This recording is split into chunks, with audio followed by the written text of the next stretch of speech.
Hey girl, yes, you. You are seen, you are loved, and you were made for more.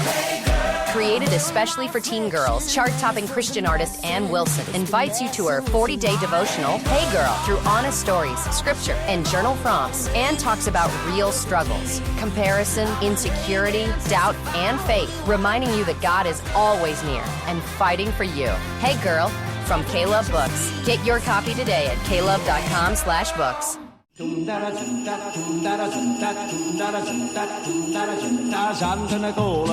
Nicola, won't you hear my plea? I want a girl, a pretty little girl who comes from Italy.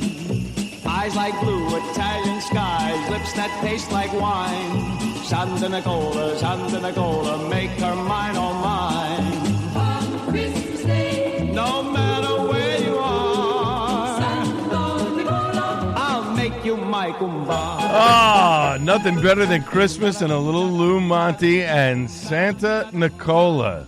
Good evening, or good morning, or good afternoon, wherever you're listening to the Al Gattullo Craft Beer Cast on AM 970 The Answer. Do you remember Lou Monte? For those of you who don't remember Lou Monte, he's the song that you kind of recognize.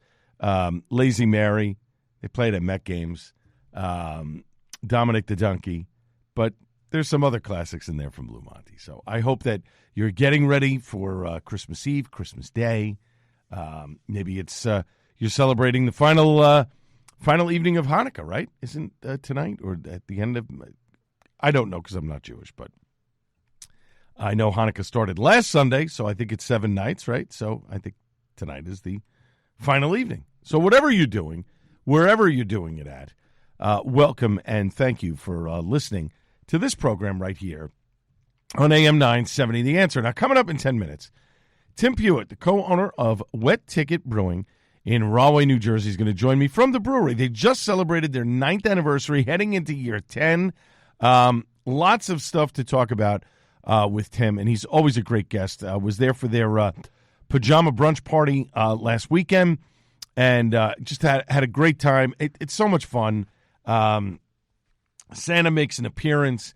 They had a food truck there, Bowls and Rolls, which was outstanding food, by the way. So much so, I only ate half of what they had given me, and I took the other half home and had it on Sunday, and it was tremendous. So we'll talk to Tim about some of the new beers that are out, what's upcoming, and maybe we'll talk to Tim about another collaboration between this show and Wet Ticket Brewing. We'll see. We'll get into all of that in 10 minutes from now, and that will be for 2 segments. So a couple of closings to mention. Miskatonic Brewing in Chicago, or just outside of Chicago, made a post. This is a tough one, folks. After 10 and a half years of shared pints, full tables, big laughs, and all the merriment that comes with the territory, they're closing their doors at the end of the month on December the 30th. It's been an honor to be part of your weekend kickoff celebrations, your chill weekday rituals, and your let's just grab one evenings. You turned our weird little brewery into a home. We're grateful for every visit, every board game night, every story swapped across the bar. Our team poured their hearts into this place. You met that with warmth and support from day one. We hope you'll stop by in these final weeks so we can raise one more glass together, not in sadness, but in gratitude for the community we built, for the friendships that will outlast the tanks and taps, for all the memories we get to keep forever. Thank you for being the best part of Miskatonic with love and appreciation, the Miskatonic Brewing Crew. No details as to why they are closing. Maybe it has run its course after 10 and a half years. Again, running a small business anywhere in the country is always a difficult proposition. Cloudburst Brewing is celebrating their 10th anniversary next month. They're throwing a party, of course, to celebrate. Friday, January 9th, join us at Western Avenue, a.k.a. where the magic happens, a.k.a. the OG spot for some collab beer releases, the tapping of the second-to-last keg of Dark and Flocks ever, and some awesome food by Stack Seattle. Bonus, the first 100 people through get a free rainbow cookie by Kevin's Italian. Then on Saturday, January 10th, head over to Ballard for a 2-part show. Shill's Hole will have free all-ages live music starting at 3 p.m. by Moss Ampson, The Great American Train Wreck as well, and a Seattle-based couple we cannot name until next week because of normal music contract stuff, all with the help of Going Left Music. At 8 p.m., they'll cross the back alley to Sunset Tavern for a ticketed 21-plus concert with a Cloud Nothings along with Soft Boiled Band and Laminate for support. They'll have some special draft and cans over there as well. 10 years, a long time, 10 years in a flash. Way too many people to thank for everything they've done for us over that time. From a dream to a reality, from the early years to the present day, through it all, one thing is obvious: no business can last this long without customers. We'd like to give a heartfelt thanks to every single one of you. So kudos to Cloudburst for their 10th anniversary that'll be taking place in January, which is really cool. Founders Brewing, the latest craft brewer, adding a non-alcoholic beer to the market. The Mahu USA-owned company plans to launch, nonetheless, a new non-alcoholic brand family. The first SKU, Nonetheless Golden, inspired by lager-style beers that taste like real beer because it's made just like one. That's according to the press release. Elton Andres Knight, the CEO of Mahu USA, says, Nonetheless is the next chapter in our story of beer for those who want more and not less. With the launch of Nonetheless, we're entering the NA beer category by bringing the full craft and passion of Founders to a broader audience. It represents a major milestone for Founders in the quest to meet consumers where they are, providing an exceptional choice for any occasion. And Founders head brewmaster Jeremy Kosmicki, who we've had on the program plenty of times before, says, our goal was simple: brew a non-alcoholic beer that is unmistakably Founders. As with all our beers over the years, we were unwilling to compromise on flavor or quality. We focused on delivering the complex, aromatic, and refreshing experience our fans expect. Nonetheless gives beer fans the flavor they love with the freedom to do more. It is available in 12-ounce cans, 6-packs in select markets. This month in December, its nationwide distribution is planned for January. Kudos to Founders. I would think that they're one of the few breweries that have the capacity to devote tank space to making a non-alcoholic beer. So whether or not they've jumped in too late remains to be seen. I still think Athletic is right at the top, no matter how you slice it. Everybody else is second. So we'll see. There's been a bunch. Rick's Near Beer, which was based out of Texas, they're out of business because I tried to go to their website not too long ago, and they're out. Al's Beer, non-alcoholic beer, is being made via Industrial Arts. So we'll see what happens here. Kudos to Founders for doing that. They certainly are the ones that could have success with making a non-alcoholic beer for mass distribution. It's a shame. I had a good relationship with the two owners, the original owners of Founders, and with Jeremy as well. They went through a whole bunch of changes, a lot of it having to do with lawsuits and racist remarks and things of that nature. Gave them opportunities to come on the show, and they did. Both owners, when the first thing happened, they came on. I asked them tough questions. They answered them. It was great. Mahout finally bought them out completely. They've retained Jeremy, which is great because he's a fantastic brewer. But they've gone through a couple of different public relations folks, and they kind of fell off the radar here. There's barely any presence of them in New York City anymore, and really have pulled back in a lot of places where they used to be very prevalent. So, it's a shame. I'd love to have Jeremy back on the program again. Always have a good time with him. And I've gotten some great beers over the years from Founders. CBS, KBS, good stuff. What are you going to do? The big announcement that happened last week, the reason why I didn't put it really at the top, because it's not craft beer, it's more macro beer. But Anheuser-Busch InBev is selling one brewery operation and shuttering another two. The Goodman Group, which is a property developer with $6.8 billion in assets under its management, is taking over AB's Brewery in Newark, New Jersey. It's the iconic one right next to Newark Airport. You see the big A symbol over there. They used to do tours. They were very sparing. I think the last tour was a couple of years ago. But cool to see the process and stuff of how they make all of these beers. But they're closing it. They sold it. The plan is to redevelop it for industrial, manufacturing, and logistics uses. That from a company spokesperson. They're also going to shutter facilities in Merrimack, New Hampshire, and Fairfield, California. They are upgrading their U.S. manufacturing network. Those two facilities are going to shut early next year. They said in a statement, over the last 5 years, we've taken steps to update and modernize our U.S. manufacturing operations, investing nearly $2 billion in our 100 facilities across the country. We're shifting production from these 3 facilities to our other U.S. facilities, and these changes will enable us to invest even more in our remaining operations and in our portfolio of growing industry-leading brands. All 475 full-time employees at the 3 facilities will be offered roles at other AB facilities, as well as relocation stipends and training for roles at new locations. Those who opt not to relocate will receive severance packages there. So, unfortunately, the Newark place is going out, that iconic spot, but they're shifting their operations to that into, I think it's Westchester, where they're brewing beer up there. So, I mean, not going to be a ton lost there. Finally, a couple of quick things to get to. Speaking of Budweiser, Bud Light using snow from Highmark Stadium, which is where the Buffalo Bills play, to brew a limited edition beer. They're marketing it as Blizzard Brew. The snow used in the brew collected after the first snowfall of the season last month. Blizzard Brew will be sold in 16-ounce cans. It'll be available at retailers in the Buffalo area only. It'll also be available for the Bills' January 4th game against the Jets, their final home game of the regular season.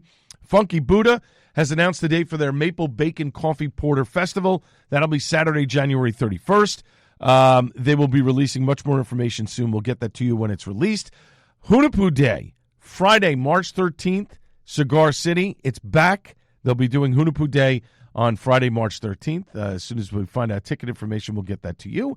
And finally, Icarus Brewing, January 16th through the 18th. That is their 9th year anniversary party weekend, and I think that is about it. So when we come back after a short break, Tim Pewitt, co-owner of Wet Ticket Brewing in Rahway, New Jersey, will join me for 2 segments from the brewery. This is the Al Gattullo Craft Beer Cast on AM 970, The Answer.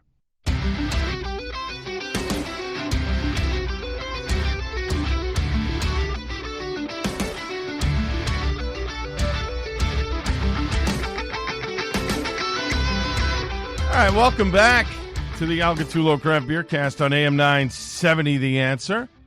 Hope everybody is doing well right before Christmas. So, unfortunately, Tim Pewitt, who was supposed to be on the program, ended up getting ill. And so we were supposed to record the interview this past Wednesday. And unfortunately, he texted me early in the afternoon that day that he wasn't feeling good, that he was heading home, and he apologizes profusely, but we will have to reschedule with him, and we will do so. Tim, I hope you're feeling better, hopefully, maybe during the extended period that I'm off, because I'm off actually starting Christmas Eve until January 5th, which is nice. So the next 2 shows will be in the can. They'll be new, but they will be a little dated, obviously, when it comes to news, because I will not be here to do them. They will already be done. So there you go. So maybe during that break, I'll record Tim. We'll do something early in the new year. So Brewsology is back. I don't know if we mentioned this, taking over the Liberty Science Center after hours. I've been to the event a couple of times. It's a lot of fun. If you're looking for something different when it comes to a beer fest, this is certainly something that you want to take advantage of. You get access to all 4 floors of Liberty Science Center. There's a VIP hour from 7 to 8. The general admission is from 8 to 11. There's over 50 breweries, 150 beers, and, of course, you get access throughout the entire museum. Brewsology.com/Jersey City is the website. It's Saturday, March 14th. Again, 7 to 8 p.m. is the VIP hour, and then 8 to 11 is the general admission. It's a fun event. I've been to it a couple of times. Probably won't go next year, but certainly something that you want to take advantage of. The event I will be at is the week before, Saturday, March 7th, Big Brew's 15th anniversary. It's at the Morristown Armory. The special pricing ceases on January 2nd. So if you want to get in on this, listen to this. VIP tickets, $60. General admission, $40. You get an epic 4-hour session for the general admission from 1 to 5. The VIP hour is an extra hour from noon to 1. Music by Mr. Lovejoy, delicious food, awesome vendors, BigBrewNJ.com. It's a benefit for the Morris Rugby Corporation. And I'm telling you, the VIP hour is worth it, too. There's a lot of rare beers. Guys bring stuff out that you won't get or probably will be gone by the time the general admission opens. So a lot of fun. BigBrewNJ.com. I know they run a shuttle back and forth from the Morristown train station. So if you want to take the train instead of driving, certainly something that you want to take advantage of. The here for the beer tickets for the AC Beer and Music Fest are on sale now. $65, plus taxes and fees. That is on sale until January 4th at midnight. At midnight, January 4th, you'll be paying more money. They'll be announcing the bands on the 5th. Going to be a lot of fun. I will be there. It's the final Atlantic City Beer and Music Fest. Kudos to John Henderson and his crew. They've done a tremendous job for 20 years with the beer and the music. It's been awesome. Congratulations also to John. He's taken a position with Caesars Entertainment as a vice president, I believe, for their customer experience and marketing and all this stuff. We'll get all the details with John in the new year. We'll talk to him about the final Atlantic City Beer and Music Fest. But kudos to him. He just, him and his team is essentially his family, and a few others, but essentially it's his family. They do an amazing job. And what John has done to try and bring entertainment into Atlantic City, to get people there for different events. It's not just the Atlantic City Beer and Music Fest. He does a seafood festival that's tremendous. He does the tattoo festival that's at the Hard Rock at the Edis Center every year. He's doing a St. Patrick's Day thing. He did a Christmas thing this year. John is a witchcraft. I could go on and on and on and on. John does an amazing job in and around Atlantic City. He loves the city. They love him. He is trying to do the best that he can, and I give him all the credit in the world. Proud to call him a friend. He's a good dude. He really is. He's just a good dude, and I'm happy to support him. I'm going to get VIP tickets this year. I'm going to buy them because he needs the support. acbeerfest.com. It's Saturday, April 11th. 2 sessions. There'll be a day session and a night session. Bands will be announced on the 5th of January, and we'll get all those details to you when that happens. Our good friends from Stone Brewing have announced the launch of Stone Green Buds IPA. It's the first new seasonal rotation, the first can in their new seasonal rotation lineup. It's a party in a can. Stone invited its best buds to the headliner, the green ones that smell citrusy, flory, and dank, It is a 7% ABV, aromas of cantaloupe, lychee, pear, florals, and herbal tea, harmonized with vibrant riffs of golden apple, apricot, and herbaceous flavors. Bright, light on the bitterness, perfectly balanced. This is a 3-part series. It includes Stone's Green Buds IPA, Stone Live Current IPA, that'll be coming out in May, and Stone Chill Villain IPA in September. All of them, each represents their own track in an album of West Coast IPAs, available on draft in 16-ounce Pack-Tech 6-packs throughout Southern California. This is not going anywhere else but Southern California. You can find Stone Green Buds IPA now through April of next year using the Stone Beer Finder at find.stonebrewing.com. So kudos to our friends at Stone. I mentioned this in last week's program. I want to talk about this just a little bit here. So a bill was announced in the New Jersey government to support the growth and success of the craft alcohol beverage industry. So they've advanced legislation. It was sponsored by Senators Nilsa Cruz Perez and Kristen Corrado that would direct the Economic Development Authority to, in conjunction with the director of the New Jersey Division of Travel and Tourism, develop and implement a Jersey craft beverage retailer promotion and grant program, which I think is great. I think if you sell craft beer in New Jersey, and specifically local craft beer, there should be a little bit of a bonus to it. I think this is a great idea. So they want to support the industry. The bill, S3970, would direct the establishment of the Jersey Craft Beverage Retailer Promotion and Grant Program to encourage, advertise, and promote the craft alcoholic beverages manufactured in the state, as well as the retailers who promote and sell New Jersey craft beverages in the state. They would establish a certified Jersey craft alcohol beverage retailer. It's a signage program to allow eligible alcoholic beverage license holders to promote their products, while an associated grant program would facilitate capital improvements or the purchase of goods and services. The maximum grant award would not exceed $2,500 a year. It's not a lot of money, but I think for some, it's a nice little boost. They would be issued the grants under the New Jersey Certified Jersey Craft Alcoholic Beverage Retailer Fund. The money's used to effectuate the grant program would derive from 50% of the receipts from the per-gallon tax imposed on sales of beer, cider, mead, and liquors sold by holders of a limited brewery license, restricted brewery license, farm brewery license, cidery and meadery license, or craft distillery license. So, again, it would be their tax dollars going back into the system and then coming out as a grant, as I understand it. That's a good thing. I think this is a good thing. Hopefully it passes. Hopefully it gets things moving rather quickly. We'll see if if it gets out quick enough in the lame duck, maybe Governor Murphy signs it. If not, it would have to go to Mikey Sherrill. Who knows if she's going to sign it? I am going under the assumption she is a friend of the breweries. I don't know if she is or not. I know she had a meetup with Chuck Garrity from Death of the Fox specifically for his coffee portion of his company, and he's serving as part of her transition committee. So we'll see what happens there. I think this is a good thing.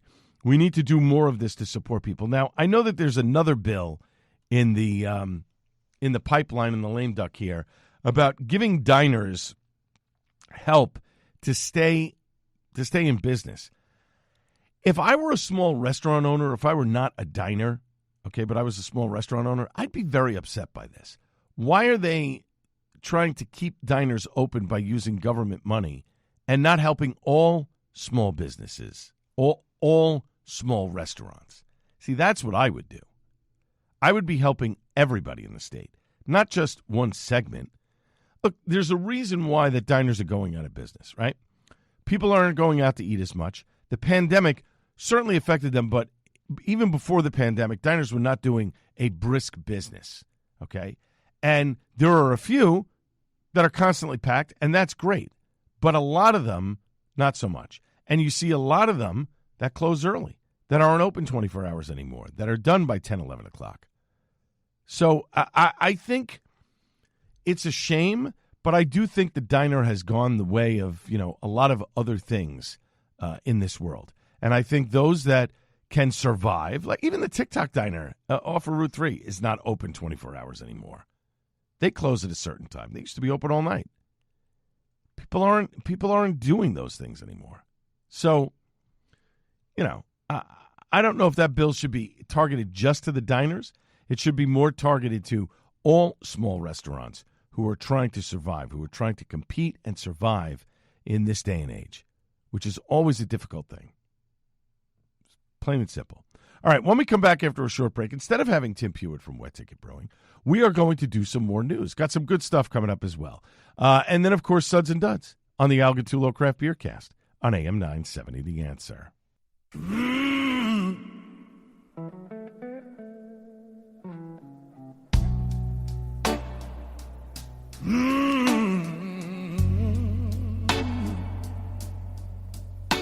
That old night's calling me back again.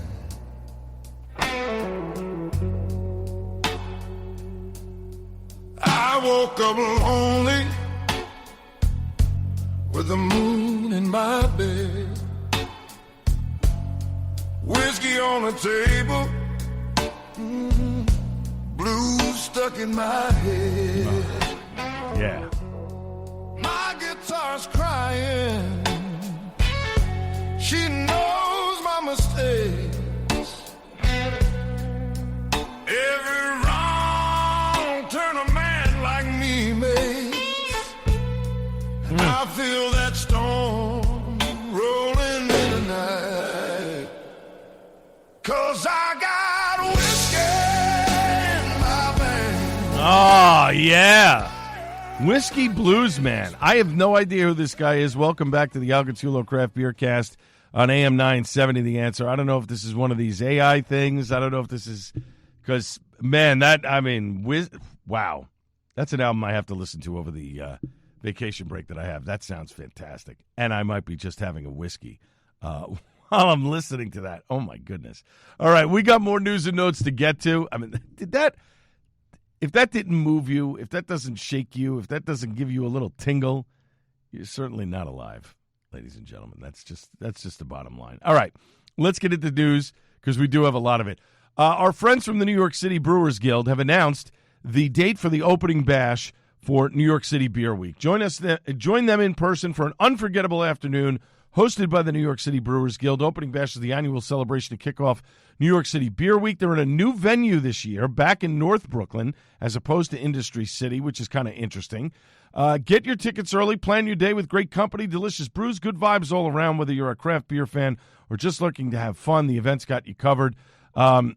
Come ready to celebrate, mingle, and enjoy the best our New York brewing scene has to offer. There'll be more info as to the brewers that'll be there. Don't know if they're doing what they did last year where it was all New York breweries or if they're having guests come as well. I thought the New York brewery, only was a big success. I'd like to see guest breweries, but we shall see. Saturday, February 21st, the VIP doors open at 1 p.m., general admission doors open at 2 p.m., and the event goes till 5:30. It's a 21 and over event. It'll be held at the Brooklyn Monarch, 23 Meadow Street in Brooklyn. Just keep an eye on their Instagram, which is NYC Brewed, for updates as to the breweries that will be there, styles, food options that will be there as well. All those good things. Again, if you go to NewYorkCityBrewed.com, just do a search for New York City Brewed, you will find all the information to buy your tickets. And again, the tickets are up for sale now and early. If you get in early, you're going to get a good price. If you wait, you're going to be paying more. Bottom line. Athletic Brewing Company, America's largest dedicated non-alcoholic brewer, announced the return of its Athletic January campaign. It's a month-long celebration of moderation and mindfulness. It's developed for beer lovers approaching January with greater intention and balance. Athletic January showcases how the brewery's great-tasting non-alcoholic brews can elevate everyday moments at home, at the table, and everywhere in between. So a lot of people do a dry January, right? Athletic Brewing is trying to help you with your dry January. Now, recent consumer research from OpenTable shows that more than 3/4, 78% of Americans agree that dining out is a way to feel connected to others. To make moderation more accessible in the places people love to gather, Athletic is teaming up with OpenTable to help diners easily find its non-alcoholic brews at bars and restaurants across the U.S. and Canada. Throughout January, guests can use an interactive map on OpenTable to discover on-premise locations proudly serving Athletic. To further support this, Athletic is expanding its popular Ask for Athletic program. From January 1 to February 9th, customers who are 21 and older can receive a $5 rebate on one can or draft pour of Athletic at participating retailers across the United States. As America's #1 non-alcoholic beer brand, Athletic is shaping the future of non-alcoholic beer on premise. Athletic holds a 36% share of on-premise non-alcoholic beer sales in America, and its top-selling brews, Run Wild IPA, Upside Dawn Golden, and Freewave Hazy IPA, account for 4 out of every 5 craft non-alcoholic beers served on premise. It's pretty impressive. Research underscores that opportunity. Over 1/3, just a hair under 40% of consumers are more likely to return to a restaurant or a bar if it offers a wide range of non-alcoholic options, and over half, 57%, would stay longer at establishments with a wider non-alcohol selection. I know this. Paragon Tap and Table does a non-alcoholic program where they have cocktails, they have athletic brewing, and they have non-alcoholic beers on their menu. And they spotlight it. And for people who don't drink or for people who are looking to cut back, it's a great way to be able to hang with your friends and not just sit there and have to keep refilling a glass of water. All right? This is a smart move by Athletic Brewing.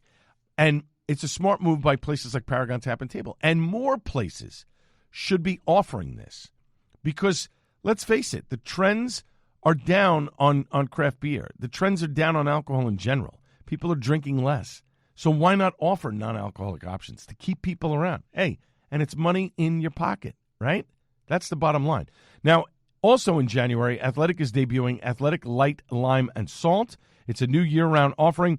It's 40 calories, 8 grams of carbs, 0 grams of protein, 0 grams of fat, less than 0.5% ABV. They're also bringing 2 cocktail-inspired non-alcoholic brews to retail for the first time. Moscow Mule and Paloma will debut in 4-packs at Target coming up on the 28th of December, and they'll expand to select nationwide retailers, including Sprouts Farmers Market. We have one in Woodbridge, New Jersey. Wegmans, also in Woodbridge, New Jersey.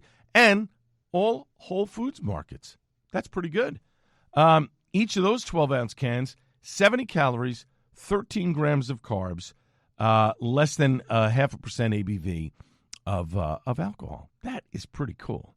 I like it. Good stuff. Pure Project, their 10th anniversary. Tickets are on sale now. purebrewing.org. And then just go to events and look for the 10th anniversary party, and you can get your tickets there. The VIP is from 11:30 a.m. to 1.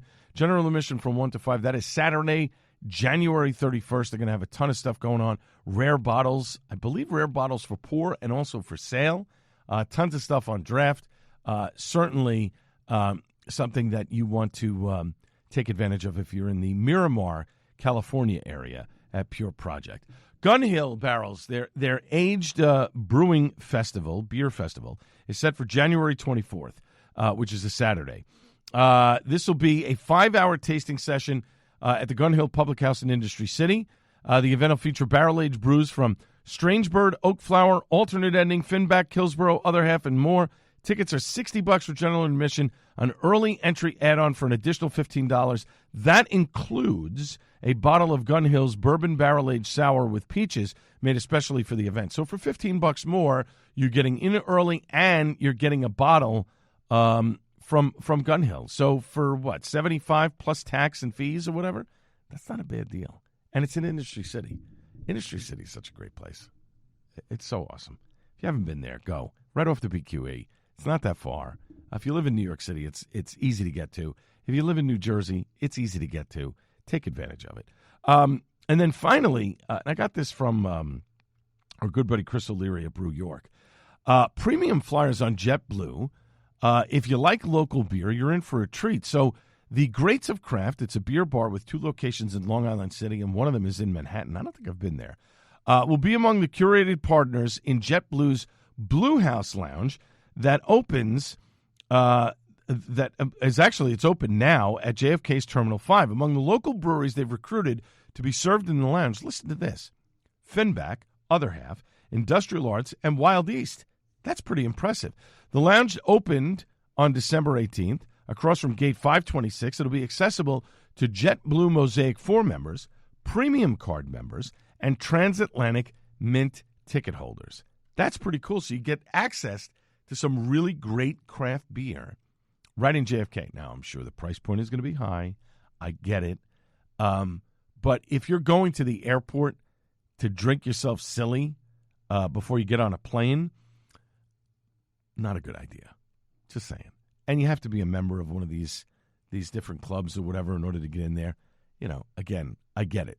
But good information. Both that and the Gun Hill information from Chris O'Leary at Brew York. If you haven't signed up for his Substack, I highly encourage it. It's a great read. He spotlights his travels in beer, and he's everywhere. I never know where he's going to be from time to time, but I think I think it's awesome, and that's cool that they're doing that at JFK. So something to take advantage of. I just want to go back to the non-alcoholic thing for a second. It is so important, especially if you're like, look, I'll be the first to admit it. I'm on a GLP-1 drug right now. I am still drinking, but I'm not drinking as much. And I like the fact that places will have non-alcoholic options. I mean, and like I said, with Paragon Tap and Table, which is my favorite place that I go to, I was just there this past Thursday night. I'm there, pretty much a couple times a month. But the fact that they have a non-alcoholic cocktail menu, that you can sit there and have them. I was at a restaurant with one of my best friends down in Red Bank, and they don't have a non-alcoholic cocktail menu. And this is in Red Bank at a busy restaurant. Even if you put 4 drinks on the menu, you don't have to do a ton. But if you put 4 and give people options, I'm telling you, you're going to make money because you're going to be charging almost the same as an alcoholic drink, maybe a few bucks less, obviously, because it's not alcohol. Doesn't have alcohol in it. It's a shame that bars, now starting to embrace it. They should have been embracing it 2 years ago. Plain and simple. When we come back after a short break, it's time for Suds and Duds on the Al Gattullo Craft Beer Cast on AM 970 The Answer.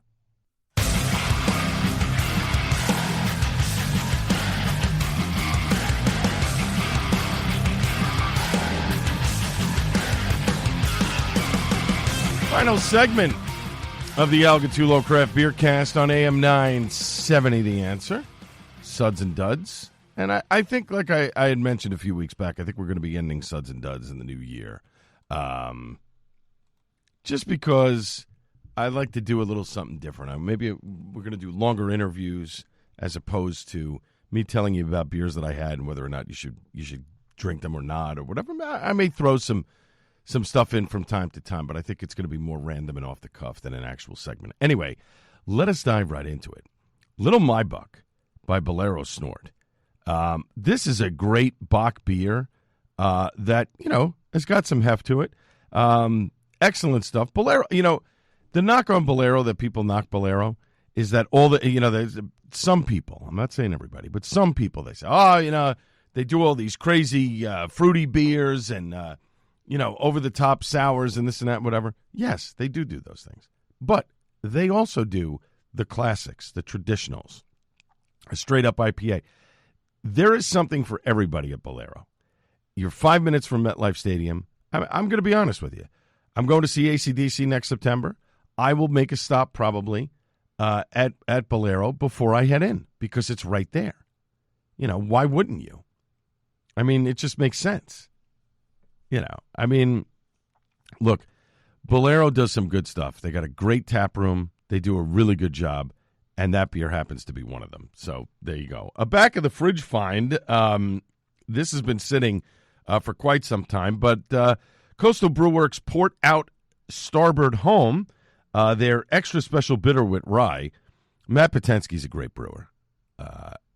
Make no mistake, the man can brew beer.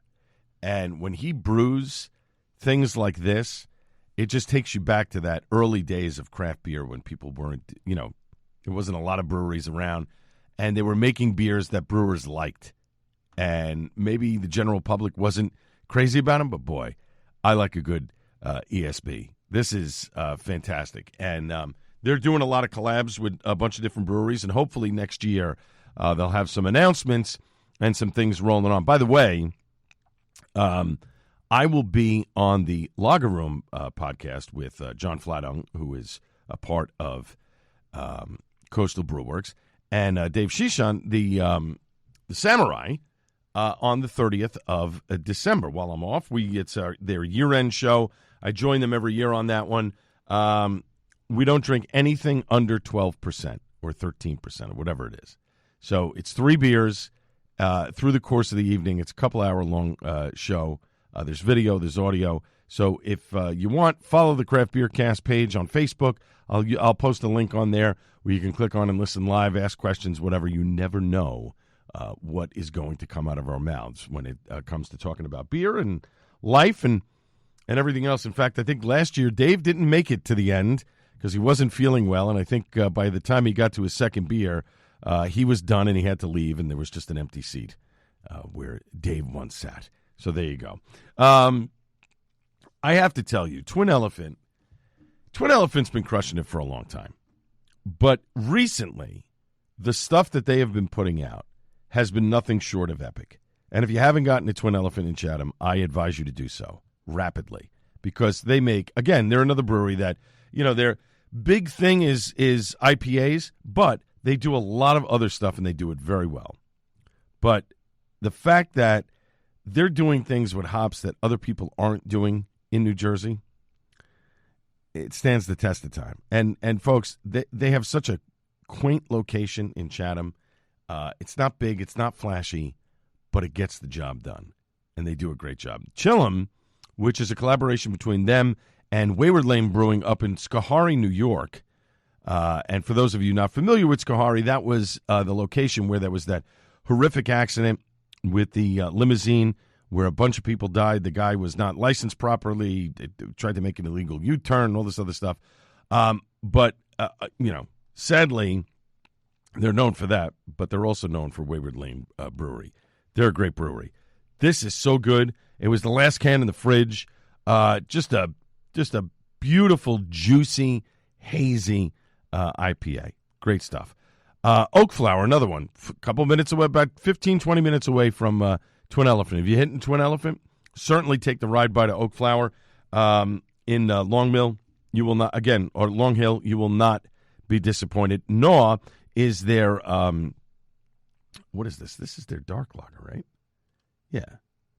Yeah, this is their rustic dark lager at just under 5%. Smooth, roasty, delicious. If you're looking for something stout-like, but not a stout, this is the beer for you. And I love that Oak Flower does 12-ounce cans, which is always a nice thing. On National Repeal Day, which was, the day that Prohibition was, done with and people could drink beer again, I had myself the Coconut Porter by Wet Ticket. Now, they have a fresh batch that's out. This can was actually one from last year, but still holds up, done very well. Lots of beers will hold up if you refrigerate them. If you get them from the store and you bring them home and you put them in the refrigerator, most beers will hold up. IPAs lose flavor, within 4 to 6 weeks, give or take, right? But there's still the taste there. It's just not going to be what you expect it to be. And some beers, especially IPAs, like Troon is a perfect example. I love Troon, but Troon's beers, a lot of them are very green when they first come out and they're first canned. So if you let them sit for a week or two, they settle down a little bit. If you let them sit for a little longer, even better. The sweet spot for me with a Troon beer, opening it on an IPA, usually 3 weeks in. I'll have a pour if I'm there and it's on tap. But I normally will not open the can for at least 3 weeks. In fact, I still have a lager can from them from back in, it's got to be March or April. So, but it's been refrigerated. It stayed refrigerated. It's not moved. I think it's one on Amberna Wood. I have to, over the holiday, I might have to crack that. But I want to crack it with somebody. It's, you know what? I might crack it. Yeah, I might crack it this week. I'm getting together with some friends. Maybe I'll crack it this week. We'll see what happens. Anyway, the Coconut Porter by Wet Ticket. Fantastic. Very heavy coconut forward, but it's a delicious beer. I love drinking this beer, and Tim does a fantastic job with that. And then finally, 2 beers from Icarus that I had. A Furio, which I had down at Porta in Asbury Park. It's a solid Italian Pilsner. If you're into Pilsners, this is definitely a great beer. It goes perfectly with pizza, although that day I didn't have pizza. I had meatballs. And then for summer, when I got home, because, again, as I mentioned this earlier in the show, I'm on this GLP-1 drug. I have to get my blood sugar down. And, the benefits of it is my blood sugar is staying level and normal, but also I've lost 10 pounds already in just about 3 weeks, which is great. Because I need to lose more than that. But it's a nice start, and I want to keep things rolling along. It definitely dampens your appetite of wanting to eat, which is good for me because my problem is not booze, it's more food. I have a portion control problem. When I like something, I want to eat it, and I want to eat a lot of it. So this is good for me. But anyway, I got home, and we had dinner or whatever, and after dinner I said, you know what? I need to open something, and I think what happened was my wife and my son were putting together one of these Oreo gingerbread houses, and it was like a train with all these different things, and they were putting that together, and I said, let me crack something that I can open, let it warm up, sort of let it sit for a little bit, and sort of sip it slowly, because the one thing I've noticed about my beer consumption being on this medication, I don't want to drink as much. I've had instances where I've opened a beer, I've had half of it, and then I'm like, all right, I'm done. Like I don't want to drink anymore. And I think part of it is I don't want to push it where I'm getting to the point of nausea. Some people do that when they're on these things. I don't want to do that. It's just not smart. So anyway, I had, which I don't remember when I bought this. I think I bought this at Lagerfest back in June, July. Pretty sure that's when I bought it. The barrel-aged Eastern Horizons Vanilla by Icarus. It was cold out. It's a good night for a barrel-aged beer. So good. The vanilla in it is wonderful. Boozy, certainly very boozy, but the vanilla was beautiful in this. And, yeah, I think it was Lagerfest that I bought it. And I love a Baltic Porter. I love a good Baltic Porter, but when it's in a barrel and there's some bourbon to it, it tastes even better. I mean, that's just my own personal opinion. Some people don't like that. They just want to drink, straight bourbon. That's fair. Totally get that. But Icarus does a great job with their stuff. And that's another great place. If you're looking for places to visit over the holidays, Icarus is definitely one you want to go to. Big place, 25 Burgers is next door. If you want to get a hamburger, you just order on the QR code at your table. They bring the order right to you. But Icarus is another place, 20-plus tap lines. They have something for everybody. It's dog-friendly. It's a great spot. And not too far off the Parkway either when you get there. So there you go. My thanks to everybody involved in the show. I'm sorry that we didn't have Tim Pewitt on for Wet Ticket. We will get him on in the new year for sure. I will lock that down and get that done. And, of course, last but not least, the great Buddy Watson. I will be not back live on the Joe Piscopo. Actually, no, I will be. My final 2 days, Monday and Tuesday, and then I'm off until January 5th, but there will be new shows, of course. I hope everybody has a fantastic Christmas. Merry Christmas to everybody. I will talk to you on the Joe Piscopo Show tomorrow morning, Monday at 6 a.m. This has been the Al Gattullo Craft Beer Cast on AM 970 The Answer. Cheers, everybody. Hey girl, yes, you. You are seen, you are loved, and you were made for more. Created especially for teen girls, chart-topping Christian artist Ann Wilson invites you to her 40-day devotional, Hey Girl, through honest stories, scripture, and journal prompts. Ann talks about real struggles, comparison, insecurity, doubt, and faith, reminding you that God is always near and fighting for you. Hey Girl, from K-Love Books. Get your copy today at klove.com/books.